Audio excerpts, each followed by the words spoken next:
Je soupçonnais la pilule quand même de m'ouvrir l'appétit. Je me suis dit, ça c'est encore un conseil bidon d'internet, j'en ai marre. On va aussi parler de libido rapidement, même si j'aime pas trop aborder ces sujets-là moi sur ma chaîne. Mais si vraiment je pouvais vous orienter vers le produit qui sauve ma vie en ce moment, c'est...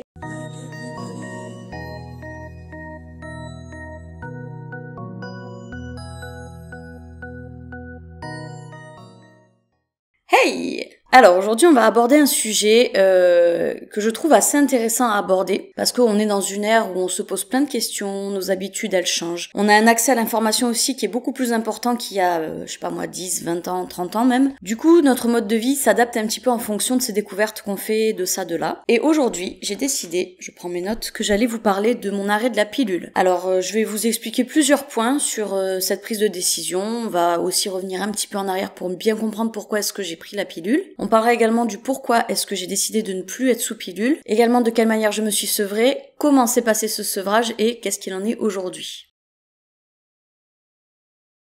Alors on va faire un petit récapitulatif concernant la prise de la pilule. Alors, me concernant déjà, j'ai pris la pilule parce que j'avais beaucoup d'acné. On dit vraiment que l'acné c'est réservé presque qu'aux adolescents alors que non. Il y a des acnés qui sont aussi sur les adultes. Et quand j'ai vu que je faisais partie de ces adultes qui étaient encore acnéiques, je me suis dit il peut y avoir pour un sacré bout de temps, sachant que ma maman elle a quand même gardé des boutons sur le visage jusqu'à très tard, d'après mes souvenirs, jusqu'à très tard elle avait de l'acné. Donc j'étais partie pour suivre le même chemin qu'elle et je me suis dit non quand même, moi j'en peux plus quoi, j'ai de l'acné depuis que j'ai 6 ans, enfin j'ai commencé à avoir la peau encombrée on va dire dès l'âge de 6 ans, aujourd'hui j'en ai 28, je vous laisse faire le compte de combien de temps ça fait que je me connais avec la peau pas nette. Donc, comme la plupart des gens qui ont des problèmes d'acné, je suis allée voir on ne sait combien de dermatologues. Aucun d'entre eux n'a réussi à me diagnostiquer correctement, ni même à me trouver les produits qui me correspondaient pour justement essayer d'éradiquer l'acné. Alors évidemment, il y avait Roaccutane.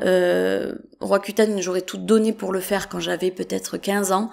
Mais arrivé peut-être à la vingtaine d'années, j'étais plus trop d'accord à utiliser Roaccutane. Chacun fait comme il l'entend, bien sûr. Je sais que aujourd'hui c'est plus Roaccutane, c'est Curacné. Bon, il y a des gens qui le font encore, qui trouvent que ça fait des résultats super et tant mieux pour eux. Mon frère lui-même était farci de boutons et il a fait la cure Curacné. Franchement, il s'en est vraiment très bien tiré, sans de cicatrices ni rien du tout. Donc voilà, ce sont des traitements qui marchent, ce sont pas des traitements que tout le monde veut. Et plus j'avançais dans les années, plus j'étais convaincue en fait que mon acné, elle était dite hormonale. Je savais que c'était une question d'hormones parce que j'avais des indices, comme le fait d'avoir une peau qui était tout le temps très grasse, mais extrêmement grasse. J'avais même la surface de la peau qui était toujours un peu grumeleuse, tout ça. Et ce sont de bons indicateurs pour prouver qu'il y a, on va dire, un dérèglement hormonal. Je sais pas si c'est systématique, si c'est un des symptômes qui fait que ça nous met sur la piste de l'acné hormonal. Peut-être qu'il y a des gens qui ont de la peau simplement grasse et pas forcément de problèmes hormonaux. Mais en tout cas, moi, j'avais cette idée en tête. Donc, en me renseignant sur YouTube, j'ai finalement réussi à dénicher le nom d'une pilule contraceptive qui avait un effet justement sur les hormones. Et en termes de résultats, forcément, j'étais extrêmement satisfaite. Je suis passée d'une peau qui était remplie de boutons à une peau comme celle que vous voyez aujourd'hui. Donc évidemment, ça m'a apporté un secours immense. J'avais plus ce problème de peau grasse. Même au bout d'un moment, je commençais à transitionner vers une peau plutôt sèche. Donc le problème était résolu. En plus de ça, c'était antigestatif, donc je ne pouvais pas tomber enceinte. C'était une protection.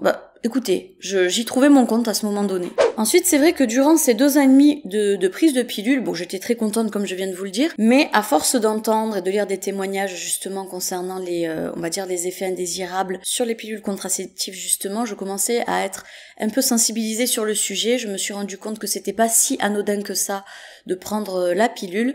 J'ai d'ailleurs relevé une liste très exhaustive, tout ce à quoi potentiellement on s'expose en prenant la pilule. Je vous laisse la liste juste ici, vous devriez la lire attentivement. Ça peut être très intéressant. Donc j'avais conscience de ces risques, mais malgré que j'avais conscience de ces risques, j'étais encore dans cette phase où, en fait, j'appréciais, j'étais en train de kiffer cette période où j'avais pas d'acné, je m'étais jamais connue sans acné. J'avais comme l'impression de redécouvrir un petit peu mon visage, d'apprécier même mon visage bien plus qu'auparavant. Donc c'était un énorme coup de poignard que de se dire voilà, t'as bien kiffé tes quelques mois en fait de répit, mais idéalement il faudrait que tu te détaches de cette pilule. J'étais pas prête, honnêtement j'étais pas prête, je me disais que voilà, je faisais des efforts un petit peu partout autour de moi, en alimentation, sur plein d'autres points, même produits ménagers, j'essayais de me sensibiliser un petit peu là où je peux raisonnablement, mais la pilule c'était encore beaucoup trop me demander que de l'arrêter. Mais bon, de temps en temps, j'avais ces périodes où je me disais, allez, il faudrait que tu essayes d'arrêter, essaie de te renseigner s'il n'existe pas quelque chose où tu peux faire une transition intéressante pour justement rebasculer sur un produit naturel, qui promettrait d'être tout aussi efficace, bien sûr, que ce produit artificiel. En fait, si vous voulez, j'avais bon espoir qu'il existe dans la nature une plante, quelque chose qui ait des bienfaits régulateurs hormonaux. Donc ce que j'ai fait, c'est que je me suis renseignée sur Google comme n'importe qui, et mes recherches étaient assez superficielles, c'est-à-dire que je tombais sur je prends personne de haut du tout en disant ça, il y a que les personnes qui sont impactées par l'acné qui comprendront cette façon de parler que je vais avoir. Mais en gros, je tombais sur des conseils très bateaux, des conseils très superficiels. C'était un peu toujours la même chose. Attention le gras, attention la charcuterie, attention le chocolat, les ci, les ça, enfin, le lait. Vous voyez, tous ces trucs qu'on entend partout depuis des années autour de nous. Un des trucs que j'aime le moins entendre aussi, c'est applique ça sur ton visage, lave ton visage avec ceci, avec cela, mais en fait, ça n'a rien à voir avec l'extérieur. Du moins, quand vous avez un problème hormonal, vous pouvez bien sûr, essayez de les faire partir plus vite, les boutons sur le visage, mais en aucun cas, vous n'aurez plus d'acné parce que vous faites des soins en externe uniquement. C'est impossible, en réalité, c'est impossible. Vous allez en soigner un d'un côté de boutons, il va vous en pousser deux de l'autre, c'est pas possible. C'est pas pour être condescendante avec vous, bien loin de là, mais c'est simplement que quand on a subit la maladie, parce que l'acné c'est une maladie, renseignez-vous, vous verrez. Quand on a la maladie de l'acné, on devient très susceptible sur le sujet en quelque sorte. Et on sait ce qui fonctionne, on sait ce qui fonctionne pas, surtout quand il est question de nous. Donc je me suis renseignée et parmi les conseils un peu bateaux, on va dire, bien qu'ils soient pas idiots ces conseils, c'était de prendre des compléments alimentaires à base de badiane et de chardon, je crois. Bon, on va dire juste la badiane parce que de toutes les manières, moi j'ai utilisé que la badiane. Et c'est comme ça que je me suis retrouvée donc avec mes compléments alimentaires de badiane. Je les ai pris bio, 100% naturels. J'ai vraiment essayé de mettre la qualité à l'intérieur parce que je me suis dit plus le produit sera de qualité et plus l'efficacité sera au rendez-vous du coup. Alors, j'ai commencé à faire un arrêt de pilule qui a pas duré très longtemps honnêtement. Je pense que ça a duré peut-être 2 mois, mais encore une fois, je manquais de renseignements, donc j'ai pas essayé de faire l'expérience au-delà de 2 mois, les résultats m'ont fait peur. Alors j'ai commencé à me mettre sous cure de compléments alimentaires à la badiane pendant c'est à peu près 2 mois, on va dire, en arrêtant en parallèle la pilule contraceptive. Donc j'avais quand même un dosage assez costaud. Bon, je me référais à la posologie quand même de la boîte. Je voulais pas faire n'importe quoi pour pas abîmer mes reins non plus. Je crois que je tournais aux alentours de 4 à 5 gélules par jour, sachant que c'était quand même des gros comprimés à prendre. Voilà quoi. Comme dans la plupart des sevrages et des arrêts de pilules, qu'est-ce qui s'est passé d'après vous? L'acné est revenu x2. J'ai eu de grosses poussées acnéiques, des gros boutons qui me faisaient mal, localisés au niveau de la mâchoire essentiellement, des joues de la mâchoire qui descendaient un peu dans le cou, j'en avais derrière les épaules, dans le haut du dos, alors que j'ai jamais vraiment eu de problème dans mon dos justement. Enfin, j'ai eu peur. J'ai vraiment eu peur. Le changement a été tellement brutal en fait que j'étais pas prête, je pense psychologiquement, à me voir comme ça. J'ai dit non, c'est bon, c'est mort. En plus, je me suis trouvé toutes les bonnes excuses du monde. Je me suis dit et ça marche pas, et c'est de la merde ces trucs naturels, et en plus de ça, il faut en prendre 4 à 5 par jour alors que ma petite pilule c'est un petit comprimé et on n'en parle plus.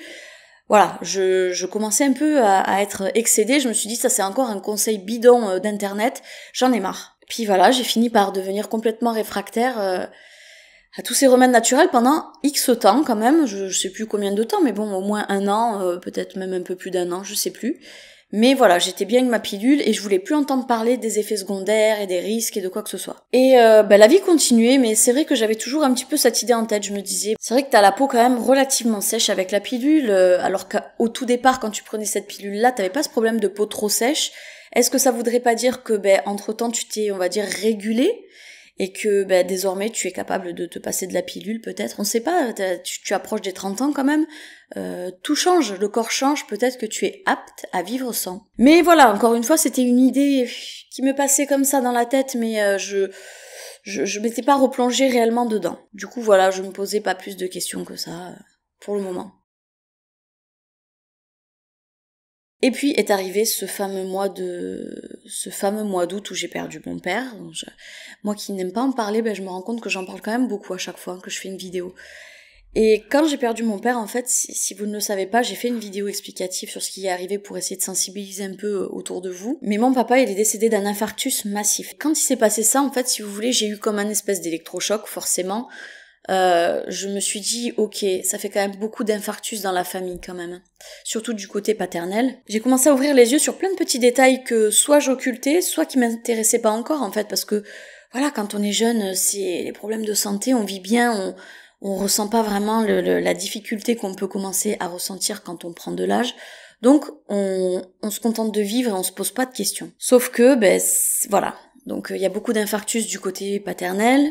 Il y a aussi des problèmes de circulation sanguine, des problèmes de varices, des problèmes de tout un tas de choses, de jambes lourdes auxquelles moi-même je suis sujette. J'ai même les mains qui gonflent de temps en temps, sans trop savoir pourquoi. Donc j'ai commencé à me dire, mais est-ce que moi aussi je serais peut-être pas sujette à ce genre de truc-là? Et c'est de cette façon que j'ai fait un immense flashback en arrière et que je me suis rappelé justement de tous les risques et les conséquences auxquelles on s'expose lorsqu'on prend la pilule, à savoir de faire des caillots, justement des caillots, et qui dit caillot peut dire AVC, et voilà, problème quand même assez grave. Donc je me suis dit, si j'ai une génétique assez fragile, et qu'en plus de ça je prends des médicaments qui me poussent un peu plus vers le risque, autant arrêter une bonne fois pour toutes. Et là j'étais radicale, j'étais décidée, il fallait que j'arrête cette pilule. Donc de cette façon aussi j'ai commencé un peu à faire le compte rendu en fait des points positifs et des points négatifs de cette pilule pour bien en faire le deuil, parce que quand même c'était pas une décision anodine, c'était une décision quand même assez importante pour une personne comme moi qui est vraiment souffert de son acné, qui en est même des cicatrices quoi sur toutes les joues. L'acné c'est pas rien, et c'était une sacrée décision, oui voilà. Du coup j'avais relevé 3 avantages à prendre cette pilule, c'était donc la disparition de l'acné, la peau, les cheveux beaucoup moins gras, et le fait que ce soit contraceptif. Basta. Voilà, c'était vraiment les avantages. Et les inconvénients à côté de ça, c'était que je soupçonnais la pilule quand même de m'ouvrir l'appétit. Oui, la pilule m'ouvrait beaucoup l'appétit. J'ai même considérablement grossi ces dernières années. Alors, est-ce que la pilule est en cause ou pas? Je n'en sais rien, je veux pas accuser à tort et à travers. Mais il n'empêche que j'ai quand même pris, je sais pas combien de kilos exactement, mais beaucoup de kilos. Donc je commençais à me demander si la pilule, en plus de ma gourmandise, bien évidemment, n'était pas en cause. Donc il y avait ça, il y avait aussi le fait que j'avais beaucoup plus de veines apparentes au niveau des hanches, des fesses, des jambes. J'avais des vaisseaux qui pétaient, donc je me demandais si la circulation était vraiment bonne, si il n'y avait pas justement un dérèglement de circulation à cause de cette pilule. On va aussi parler de libido rapidement, même si j'aime pas trop aborder ces sujets-là moi sur ma chaîne, mais la libido était quasi inexistante, il faut bien le savoir, donc ça on va dire peut-être des fois poser quelques problèmes dans le couple, cette absence de libido, et on savait pas si c'était moi qui étais comme ça ou si ça venait aussi de la pilule. Il y avait un immense mystère. J'avais beaucoup changé de comportement en fait depuis que je prenais cette pilule. J'étais toujours à fleur de peau aussi, très susceptible malgré le fait que j'essayais de toujours me motiver à rester dans un mood positif. Même si j'essayais de me convaincre du contraire, au fond de moi j'avais toujours une pointe d'amertume. Voilà, donc ça c'est vraiment tout ce que j'ai, on va dire, relevé de par cette expérience de pilule. Et là je me suis dit, allez, cette fois-ci tu vas faire des recherches, mais de réelles recherches sur des produits de transition, des produits naturels, mais qui réellement marchent, pas de badiane, c'est terminé tout ça, on arrête. Puis essaye de te renseigner aussi sur les sevrages, essaye de faire un sevrage plutôt intelligent, ne te lance pas comme ça dans l'arrêt de la pilule bêtement. Du coup, j'ai commencé à consulter certains articles sur Google, certains blogs, et je suis tombée sur un article qui parlait justement du sevrage, de quelle manière est-ce qu'il était conseillé, plutôt conseillé du moins, de se sevrer quand on était sous pilule contraceptive. Donc en fonction du nombre d'années que ça faisait que vous étiez sous contraception, ce qui était recommandé d'après le gynécologue, c'était d'espacer en fait la prise de pilule, de continuer donc à consommer la pilule, mais peut-être en commençant par la prendre un jour oui, un jour non, un jour oui, un jour non, sans plus du tout compter sur l'efficacité contraceptive bien évidemment. Et que au fil des mois, il fallait l'espacer de plus en plus jusqu'à ne plus la prendre du tout, et que en principe, ça devrait beaucoup mieux se passer en faisant de cette façon-là qu'en arrêtant d'un coup brutalement. Alors j'étais partie justement pour faire un jour oui, un jour non, un jour oui, un jour non, mais il faut dire que dès le premier essai en fait, j'ai oublié de la prendre le second jour, ce qui fait que j'avais fait une prise un jour oui, 2 jours non. Et je me suis dit, est-ce que j'irais pas peut-être un peu vite? Puis après je me suis dit, bon, il y a des femmes, c'est vrai que ça fait 10 ans qu'elles sont sous contraception, je peux comprendre qu'elles aient besoin d'y aller un peu plus doucement. Puis aussi, il y avait ce côté un peu kéké impatiente qui fait que je voulais aller plus vite que la musique.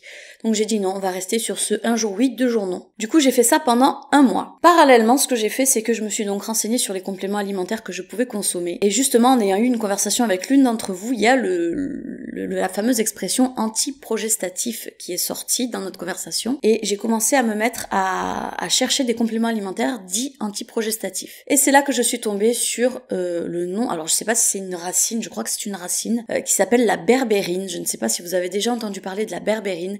Il y a un article très intéressant sur un blog sur Google, mais je sais plus le nom, par contre je crois que c'est Pure, Beauté Pure, je crois qu'elle s'appelle la dame qui a rédigé cet article qui est très intéressant. Et l'article a vraiment suffi à me convaincre en fait, donc je me suis équipée en berbérine. Donc c'est un petit comprimé d'une couleur assez vive, pas très agréable à prendre. Après c'est un comprimé le matin, un comprimé le soir à prendre. Il est très amer. Il faut bien savoir que c'est vraiment quelque chose de très amer. Et l'avantage que la berbérine elle a, c'est qu'elle va agir directement dans la zone du cerveau qui est responsable justement de la fabrication des hormones. Donc dans les cas comme le mien où on produit trop de progestérone, justement il faut mettre un petit peu le haut là, et c'est exactement ce que cette plante elle fait, elle me régule justement la production de progestérone. Donc c'est-à-dire que j'ai fait les choses vraiment à ma tête quoi. 1 mois après m'être légèrement sevrée, on va dire, de la pilule, j'ai basculé directement sur le complément alimentaire. Il y a des personnes qui disaient qu'on mettait des mois et des mois à éliminer toutes ces hormones artificielles qu'on avait dans le corps. Et il y avait donc ce fameux gynécologue qui disait je crois qu'on mettait à peu près 2 à 3 jours après l'arrêt de la prise du dernier médicament, on va dire, du dernier petit comprimé, pour que les effets disparaissent, à compter un grand maximum pour les organismes les plus lents, 5 jours à 1 semaine. Donc j'ai trouvé que c'était super rapide, finalement c'était le temps des règles. Et d'ailleurs il était recommandé de commencer à prendre la berbérine uniquement une fois qu'on n'avait plus du tout d'hormones artificielles dans le corps. Donc je me suis dit que c'était bon, que je pouvais commencer comme ça, et c'est ce que j'ai fait. Je me regardais régulièrement dans le miroir, j'attendais justement cette grande vague d'acné qui allait revenir. Je me disais tant pis, on sera forte cette fois-ci. On traversera cette épreuve, c'est pas grave, on essaiera de voir, il faut se donner la chance au moins sur 5 à 6 mois pour voir qu'est-ce qui va se passer. Donc j'attends, semaine après semaine, mois après mois, et je me rends compte que l'acné ne revient pas. Alors je sais pas si c'est quelque chose qui est dû justement à cette transition qui a été bien faite ou pas, je sais pas, enfin, est-ce que c'est dû à la transition, ou est-ce que c'est simplement parce que mon corps a décidé que c'était fini l'acné pour toujours, enfin, voilà, on sera toujours un peu dans le doute, mais c'est une expérience en tout cas que je voulais vraiment vous relater. Voilà ce qui s'est passé pour moi en tout cas, c'est-à-dire qu'il y a que la berbérine qui a réussi à me stabiliser, à bien m'accompagner. À terme, j'aimerais aussi peut-être arrêter aussi la berbérine, idéalement. On verra si on prendra cette décision-là plus tard, ça fait un peu de temps là, on va y aller mollo. Donc ça, c'était très important à savoir. Maintenant, on va aborder le sujet donc des soins en externe, parce que c'est essentiel de traiter en interne le problème, et en externe, ça a aussi ses avantages. Donc pareil, je me suis renseignée sur quels étaient les produits minimaliste, parce que j'aime pas trop les produits où il y a 40 huiles essentielles dedans, ou je ne sais trop quoi, enfin, peut-être que ça se complète, mais au final, c'est toujours des ingrédients qui, on va dire, qui se superposent plutôt que se complètent, quoi. Du coup, j'ai cherché des produits minimalistes et 100% naturels, qui auraient justement une action sur les acnés dites hormonales, histoire de contrebalancer ça de l'intérieur, de l'extérieur. Bon, il y a beaucoup de produits, la nature est vraiment trop bien faite, je crois. Il existe vraiment beaucoup d'huiles essentielles et beaucoup de plantes qui aident justement à la purification de la peau. Mais si vraiment je pouvais vous orienter vers le produit qui sauve ma vie en ce moment, c'est la sauge sclarée. Moi, j'ai pris mes produits sur Aromazone en bio. J'ai pris de l'hydrolat de sauge sclarée pour me nettoyer le visage le soir après la douche et le matin au réveil avant de me maquiller. Donc ça purifie vraiment du tonnerre, ça fait du bien. Ça a une odeur, oui, voilà, ça a une odeur de sauge, hein, je sais pas comment vous dire ça autrement. Ça sent la sauge, ça n'a pas une odeur exotique, forcément on est sur du naturel, tout ne sent pas l'exotique, mais c'est pas grave. C'est rafraîchissant, c'est de l'eau, voilà, moi j'adore ça, je m'en mets même jusque dans le cou, derrière les oreilles, enfin même des fois, quand il me reste un peu le coton humide, je le passe sur les épaules et dans le bas de la nuque. Toutes ces zones qui sont susceptibles d'avoir des petits boutons, des petites croûtes. Et en parallèle, j'ai directement acheté l'huile essentielle de sauge sclarée. Donc ça, l'huile essentielle, vous savez, c'est des produits qui sont quand même assez forts. Faut faire attention et être précautionneux quand on les utilise. Donc ce que je fais quand j'ai de temps en temps un bouton qui sort, parce que ça veut pas dire que j'aurai pas un bouton qui va sortir une fois de temps en temps. J'ai même des fois comme des petites crises de boutons là comme ça qui me sortent, des tout petits comédons. Du coup j'en mets quoi? J'en mets sur un petit coton-tige, je laisse le coton-tige appuyer sur le bouton pendant un moment, histoire que le bouton pompe à fond l'huile essentielle, et je ne m'occupe plus de rien. Après, qu'est-ce que je fais d'autre? J'utilise une petite brosse électrique pour me nettoyer le visage, parce que je me suis souvenu qu'il y a quelques années je faisais ça et que franchement de tout ce qui existe sur le marché, ces petites brosses électriques sont ce qu'il y a vraiment de mieux pour vous décrasser la peau. Après il faut faire attention, écoutez aussi votre peau justement, si vous avez la peau sensible ou pas, il faut des brosses un petit peu adaptées à votre type de peau et ça décrasse littéralement. Je n'ai plus eu de problème de points noirs, en tout cas depuis que je fais ces 3 produits en externe, tout se passe vraiment très très bien. Je n'ai plus non plus ce problème de peau grasse grâce à la berbérine. En gros, je m'en sors. Et à partir de là, tout s'est très bien passé et j'ai la peau aujourd'hui, voilà, 100% naturelle. Bon, bien sûr, j'ai de la bébé crème là aujourd'hui. J'ai de la bébé crème, j'ai un petit coup de blush aussi. Mais excepté la bébé crème, je ne porte pas de fond de teint. Donc on est sur quand même ma peau naturelle. Et puis la bébé crème que je porte, c'est pas non plus une bébé crème extrêmement couvrante, c'est une bébé crème de chez Avril. Et donc j'ai commencé tout ça au mois de août, septembre, octobre, novembre, décembre. Et là on est sur le mois de janvier, donc j'en suis pratiquement à 5 mois de sevrage de ma pilule contraceptive. Et voilà, je crois que je vous ai absolument tout dit sur le sujet. N'hésitez pas d'ailleurs vous-même, si vous avez déjà fait un sevrage, à nous expliquer comment ça s'est passé en commentaire.